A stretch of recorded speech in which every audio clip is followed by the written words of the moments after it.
film sucks. Indie film sucks. It's the Indie Film Sucks podcast. Yeah.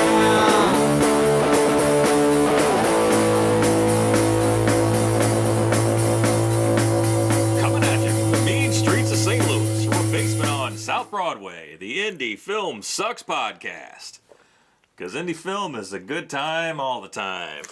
Well, guess what? We're back. Yeah, that fucker Mackey's still going. Still on assignment, son of a bitch. Maybe he just quit. He got tired of this shit. He said, man, it just sucks. Maybe, I'm leaving. but I doubt it. You came back. Yeah, I did. I can't get enough. I know. It's a sickness. I know. I don't blame It's you. a fucking sickness. I know. I can't quit. Oh, God. All right, so everybody thanks for coming back and joining us here. So, Chris, Yeah. it's your turn, dude. What is your suck this week? Oh, boy. Love going first. My suck.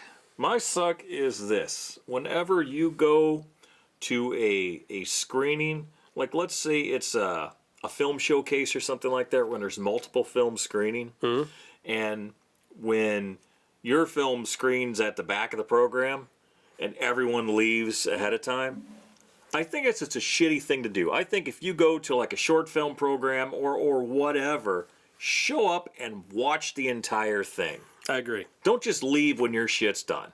That is just the shittiest feeling in the world. And that I think sucks. I just want to say, man, sit the fuck down and watch the rest of the goddamn movies. Yeah, show some respect. I agree 100%, man. There's been times where we go see our stuff, but before our stuff, there's a whole bunch of other stuff, or vice versa. We want to see other people's shit. We want to support local stuff when we can. Sit down, grab a fucking popcorn and a Coke. Yeah. Watch our shit too. Yeah, and I'm not going to tell you that I'm going to watch every single independent film produced. And if I go to a festival, I'm going to see every program. Of course I'm not. And we're going to focus on our own stuff. But we do want to see and experience other people's stuff too. All the people we've had on the show so far, on this podcast, we've seen their stuff. Yeah, it's part of the bargain. And it's good. And, hopefully they reciprocate. I know Wyatt's seen all of our stuff. And we've seen all of Wyatt's stuff. I don't know if anyone else has seen our stuff, but they should. if you're listening, watch our stuff. Because we watched yours. Wow. Maybe we suck. We do Maybe suck. that's the problem. Well, what's your suck, Brock? Being an actor may be a little bit different than most other artists. Like, if you're a musician, and I can't sing for shit, I really wish I could. I'd want to be a rock star, Me too, but I can't either. And I can't play an instrument for shit either. Me neither. I learned to play trombone, and then I hated it, and so I quit band after a year or two. But if you're a musician or a singer or an artist who paints or draws, you can just get your canvas or your guitar or your microphone, and you can sing. You can play your music with whatever instrument. You can paint. You can draw. As an actor, you don't have any of that shit. Okay? You can do monologues in front of a mirror, which I never do. I never do anything in front of a mirror. I hate watching myself on movies. I'm not going to watch myself in a fucking mirror. It's really hard to do it on your own. I mean, I take scripts and I'll learn the lines and everything, but you can't really do a scene because you don't have your other actor to work with. I know you talk about them as they're just pain in the ass props, which Yes. I feel you. But what is your suck?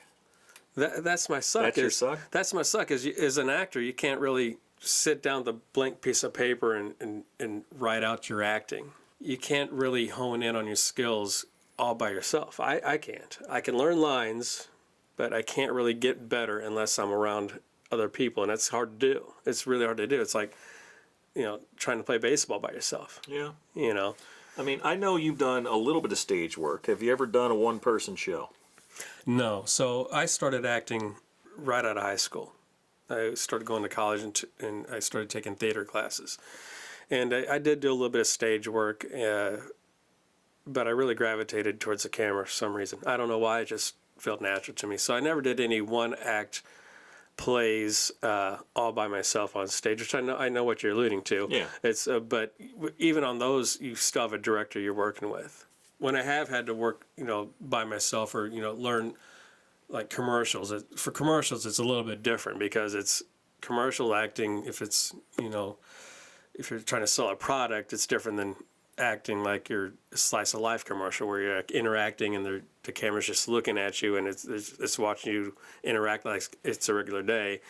And then you have the other acting where you're trying to sell shit. It's very scripted and everything you do is kind of stilted and it's not really real acting to me. It's kind of like just modeling with your mouth moving. It's not any fun for me. Well, commercial work aside, you've been on some bigger films, some Hollywood films, but they were smaller roles, right? Right. Did any of those roles have any meat to them? Honestly, yeah. The very first time I was on a big movie set was in 1998, and they were filming a movie here in St. Louis called A Will of Their Own with Leah Thompson. I remember that. And I think Linda Blair was in there too. She played Leah Thompson's mother, I believe. I was cast as an extra to be in this ballroom scene and as a timepiece from like the 1920s. And this was a movie about Leah Thompson was the lead actress in it. She's a young woman and it's her birthday. And she came from a wealthy family and her family wanted her to be like them and follow in suit like a proper woman should. She was very independent and wanted to do her own thing. And they're at her birthday in this big ballroom in St. Louis. And I have a tuxedo on and everything. And I get placed right behind them. So there's tables everywhere in this scene for her 21st birthday. And there's probably 40 tables in there, and there's probably 100 actors in there, and all these 100 extras, I should say, not actors. And I get placed right behind her to where you can see the back of my head. But hold on, it gets better. So they do a scene, they do their dialogue, and is a woman director, I can't remember her name. And she said, "Okay, I need four guys to come sit over this table." Because in the scene, her grandmother's saying, "There's plenty of young bachelors in here. Why don't you pick one up?" And she doesn't want nothing to do with the guys. She wants to go off and do her own thing. But since they say in the line, there's plenty of young bachelors in the room, they cut to a table of young bachelors. So to make that make sense, they had to move people to this table next to them. And she picked me to be one of the dudes. So there's me and 3 other dudes at the table right next to Leah Thompson. They moved from the back of my head to right next to Leah Thompson, which I'm thinking, all right, this is fucking great. They cut to us from their dialogue, and they watch me and these 3 other dudes like eyeing Leah Thompson and raising our drinks to her and all this shit. And I'm like, oh man, we were like for 5 minutes getting filmed, just bullshit and talking and looking at her. I thought for sure I was just gonna be. They're going to see me, and they're going to see that acting still come out. 'Cause I raised that martini glass like no motherfucker has before, right? I thought I was hot shit. It's a made-for-TV movie. And so when it came out, that scene, it was actually in 2 scenes in the movie, but that particular scene, I'm watching, and my family's watching, and they finally cut to the damn table. And I'm there, and this other asshole actor has his martini glass cutting off half my face. So you see from my nose up. So, and that's my very first time on television, and you only see half of my face because this other fucker next to me raises his martini glass covering me, and they had 5 minutes of filming, and they used that 2 seconds to be put in the movie. Well, at least they got half your face. Oh man, I was so pissed. But that movie also in between, they shot 2 different scenes that day. One was the party, the dancing, because there was dancing in the scene too after the dinner. So all those extras got to stick around for the dancing, and Leah Thompson and a couple other people, they're in a dance scene. You see a bunch of extras dancing. I got to dance with a bunch of pretty girls, which is kind of cool. But in between, you have to go back to wardrobe and hair. I'm sitting in the chair getting hair and makeup again, and I noticed the casting director walk by. I don't know who she is. I know her name because she cast us. Her name is Carrie Houck. And she's walking by, looking at people getting hair and makeup done. And I say, hey, Carrie, I know you don't know who I am. She goes, oh, I know who you are. She knew everybody. Is her job. And I said, okay, well, I'm Brock Roberts. She goes, yeah, how you doing, honey? I said, great. I really want to be a cowboy. Are there any cowboys in this movie? And she started laughing. She said, no, honey, there's no cowboys, but I'll keep that in mind. And she was so sweet to me, man.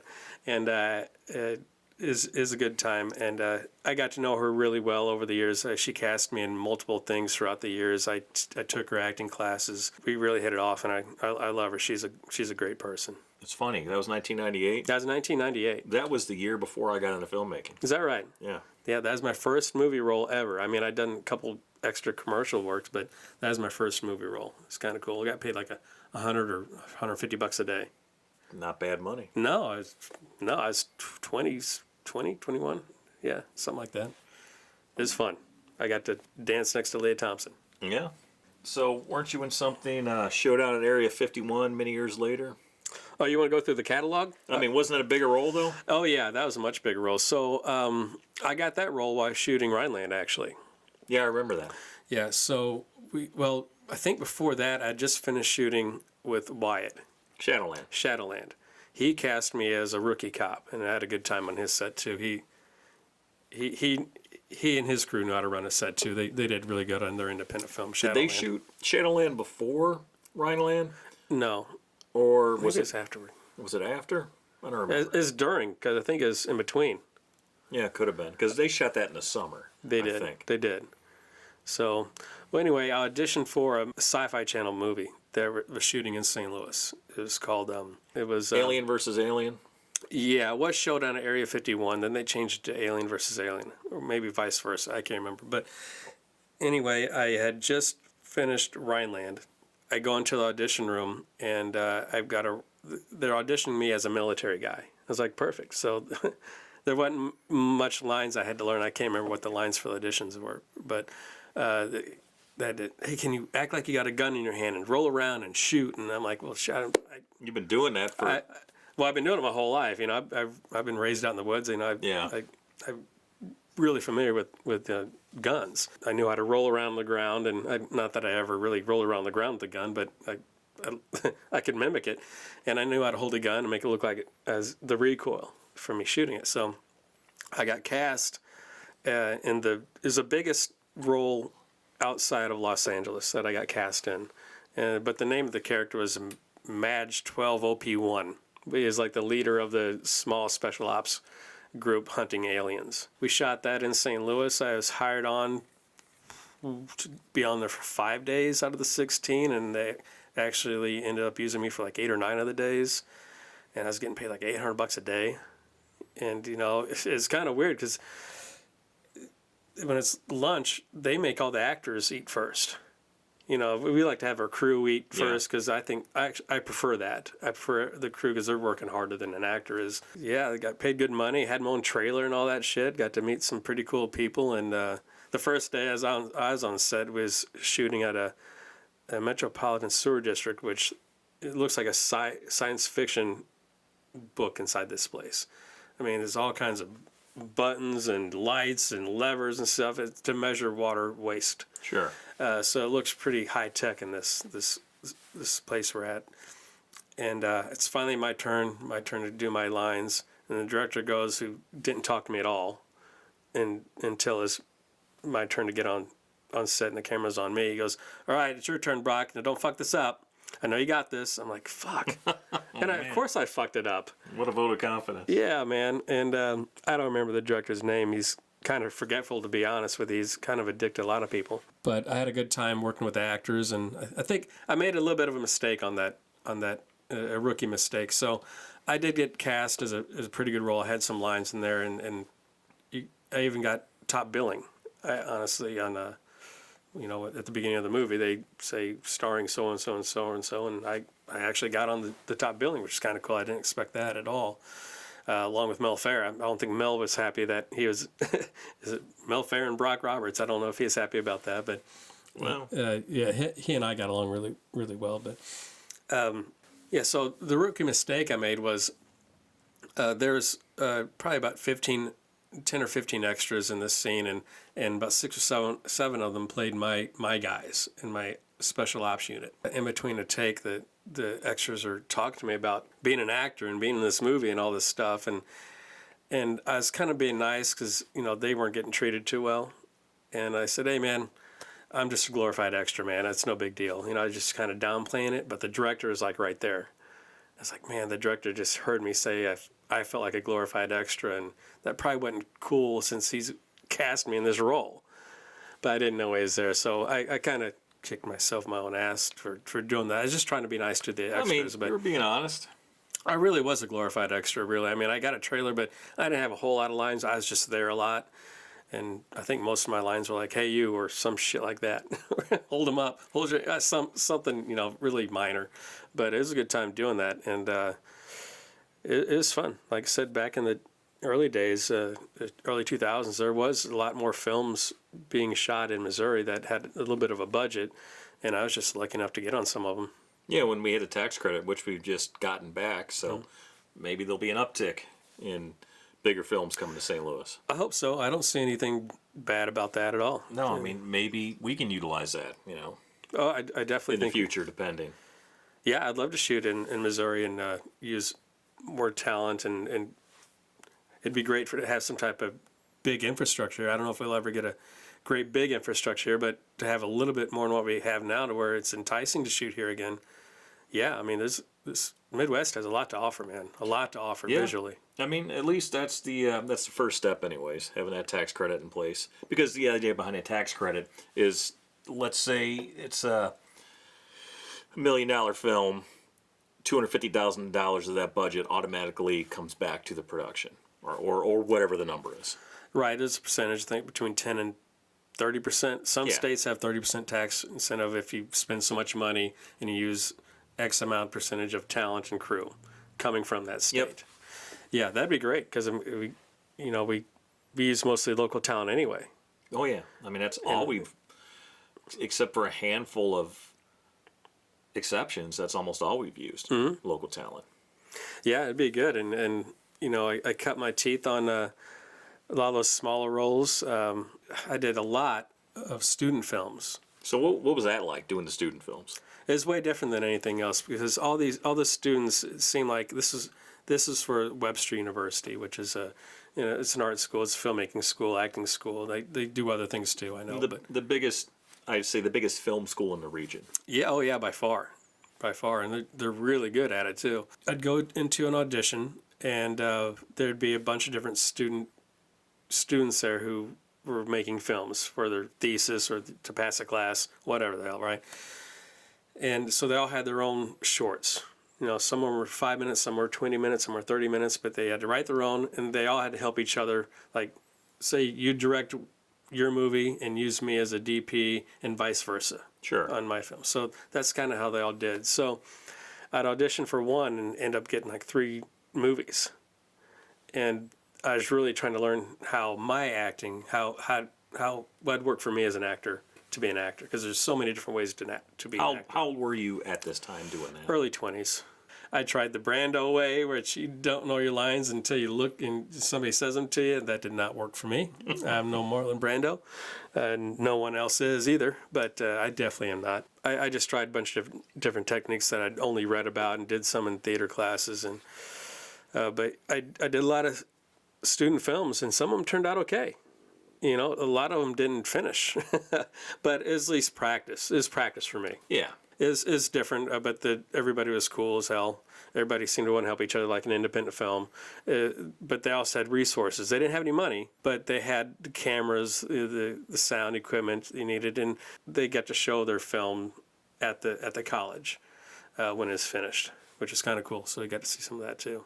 That's where I learned how I didn't like to watch myself. Well, student films can be kind of hit or miss. Right, and when I was that young of an actor in green, I couldn't have been cast as a lead actor, right out of the gate. I just, didn't know what the fuck I was doing. Sure. But as I learned, I always want to be the main guy. I always wanted to be the main guy. Like last episode, I hated being called second team to come in and do the work for the first team, and I hate that. Like if I didn't want to learn to play the guitar because I couldn't sing. You know, I wasn't going to be the guitarist and some other asshole up there singing. You know, that's it. It's just because I wanted, if I'm going to do it, I want to be in control of it. No, I get that because and I've done a little bit of acting. I'm not an actor. I have no aspirations to be an actor. But when I've been on someone else's set, in whatever capacity, I'm always thinking, man, I wish this was my show. I wish this was my shoe. Mm-hmm. You know, because I want to be the guy. I want to be the director. I want to be running the show. So I totally understand that because I also wanted to be a singer, wanted to play in a rock band, couldn't sing worth a shit, couldn't play an instrument. Right. But it's like if you want to do that and you're in the audience watching, you know, the band on stage, you're thinking, shit, I should be up there. I want to be up there. You gotta have that. You if do. You want to be in any artist. If you do play the guitar and you want to be the best lead guitar, great. That's fine. You do that. But if you want to be the singer, you better be working on singing. You know what I mean? That's one thing. You absolutely have to have that drive and that need. And I don't think it's a selfish thing. It's like you got to have that. You do have to have that drive, and also it's also not cocky to, like, say you see a guy on stage or in a movie as an actor and go, I could do that. You got to believe you can. Yeah. Or else who else is going to? Exactly. You know, obviously there's some actors that you go, I am not touching that guy. Oh yeah, There's some people who are just they're at the very top of their career. Yeah, and they're different type of people and characters, you know. Yeah. So that's not what I mean. There's plenty of actors I go, fuck, I can't do that. You know, but there's other actors, you know, like being on that soccer movie set, watching these other actors do their dialogue. I mean, I knew I could take that and run with it. I could do what they did easy. I felt I could. Now, was I cocky? I don't know. Or was I just confident in what I could do? I think that's what it was. No, you have to have that feeling. Otherwise, why are you doing this? You know, it's like there's a lot of movies I watch, you know, as a film lover, film watcher, and, you know, some movies, you know, I'm just completely blown away by, and, you know, it's just a masterwork. Yeah. And other films, which are good films, I think, shit, I could do that. Oh, Man, yeah. Give me a shot, and I could do that.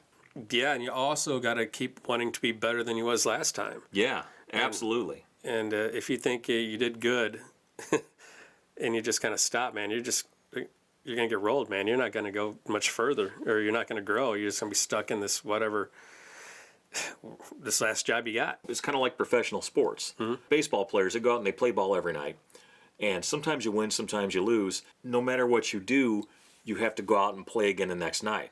So it doesn't matter what happened the night before. If you lost the game 9-0, it doesn't matter. It doesn't matter if you won the game, 6-5, because that's in the past. I work at it all the time, even if it is by myself. It's just a little different.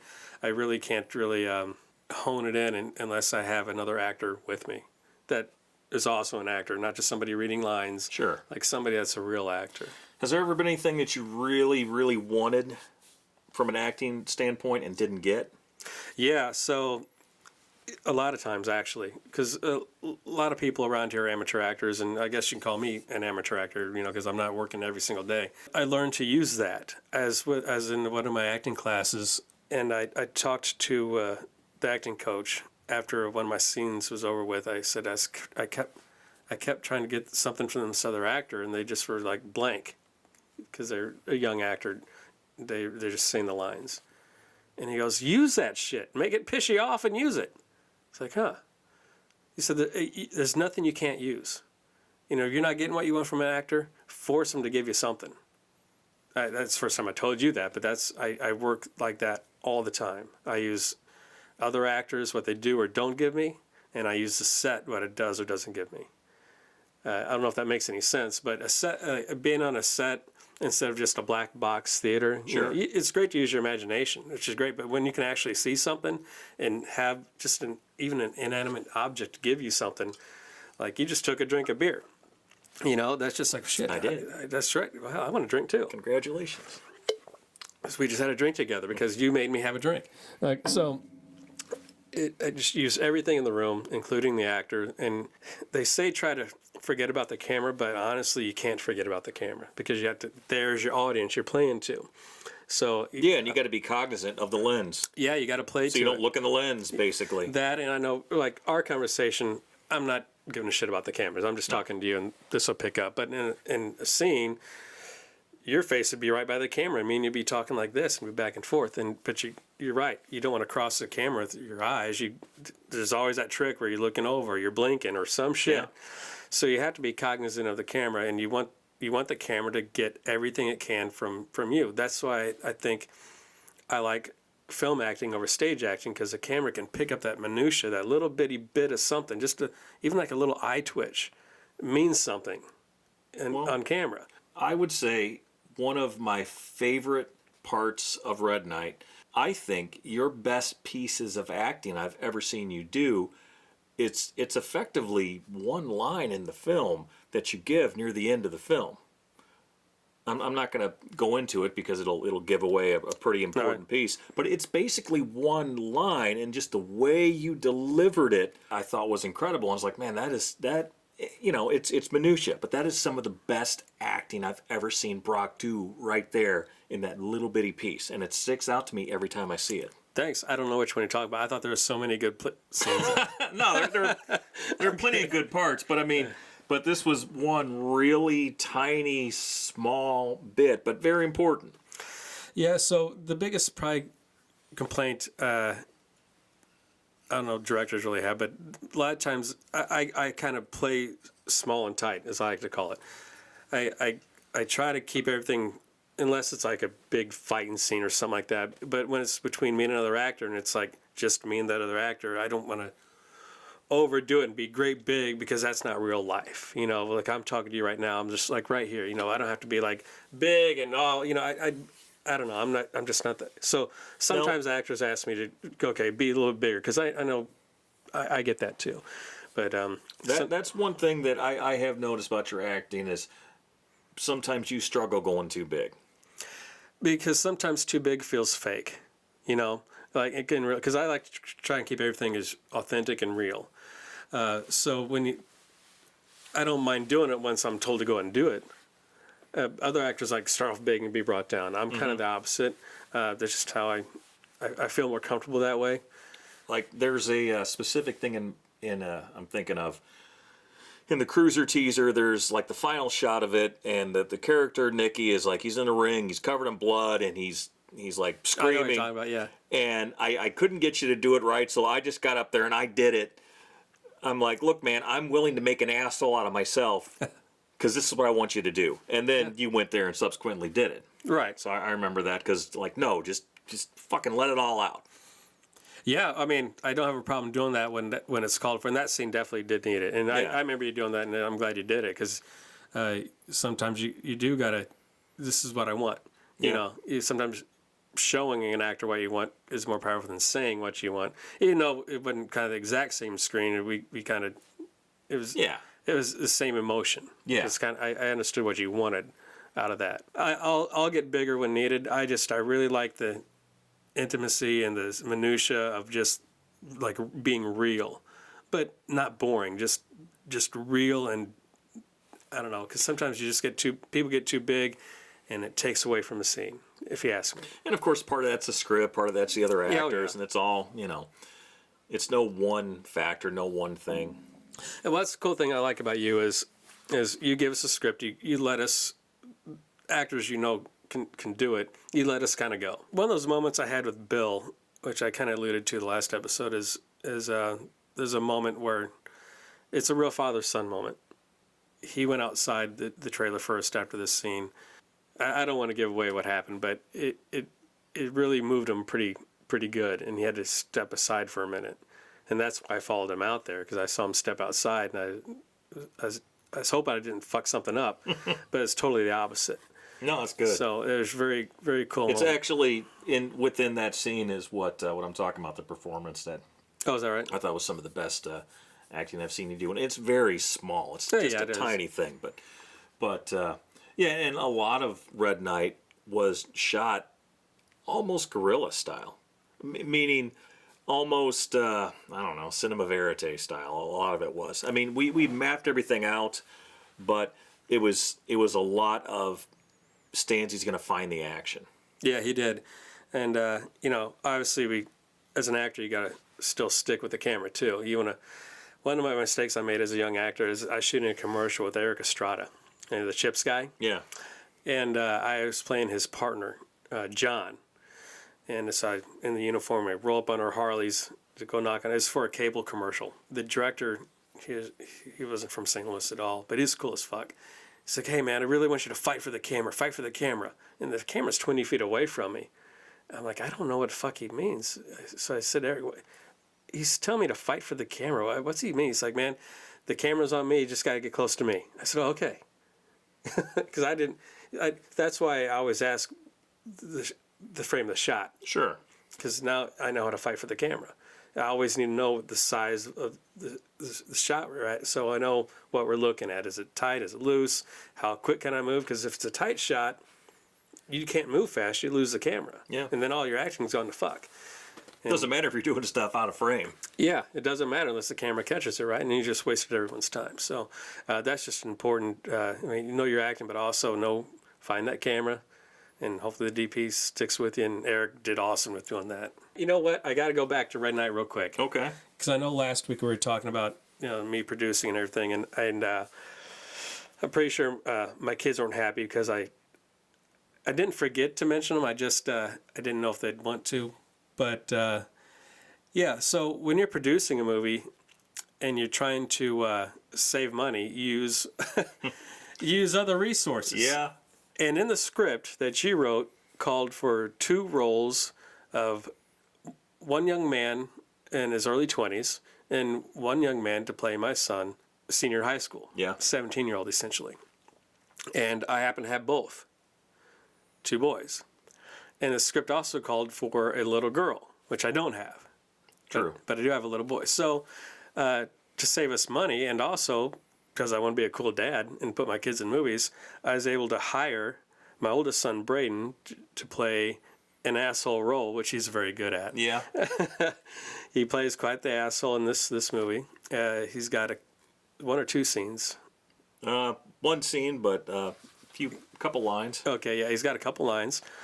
And then my middle son, Landon, he played my son in the movie. He did.